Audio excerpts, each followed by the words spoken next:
بسم اللہ الرحمن الرحیم، لاکھوں کروڑوں درود و سلام نبی کریم صلی اللہ علیہ وآلہ وسلم پر۔ دیکھتی آنکھوں سنتے کانوں ضرب الاسلام کی جانب سے عبد المنان کا سلام پہنچے۔ دعا کی بہت زیادہ اہمیت ہے دنیا کی کامیابی کے لیے، پریشانیوں کے لیے، کامیابی کے لیے اور آخرت کی کامیابی کے لیے اللہ سے گڑ گڑا کر دعا مانگنی چاہیے۔ اور دعا مانگنے کا جو سب سے بہترین وقت بتایا گیا ہے وہ ہے نماز پڑھتے ہوئے سجدے کی حالت میں اپنے اللہ کو یاد کیا کرو۔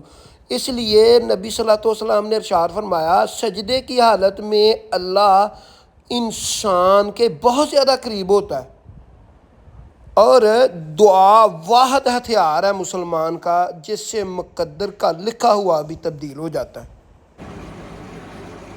نبی صلی اللہ علیہ وآلہ وسلم اکثر یہ دعا مانگا کرتے تھے۔ حضرت امی عائشہ صدیقہ رضی اللہ تعالیٰ عنہ بیان کرتی ہیں کہ نبی صلی اللہ علیہ وآلہ وسلم اکثر یہ دعا کیا کرتے تھے کہ یا اللہ تو مجھے ان لوگوں میں شامل فرما جب وہ نیکی کا کام کرتے ہیں تو خوش ہوتا ہے، جب وہ کوئی غلطی کرتے ہیں تو تجھ سے مغفرت طلب کرتے ہیں، تجھ سے معافی مانگتے ہیں۔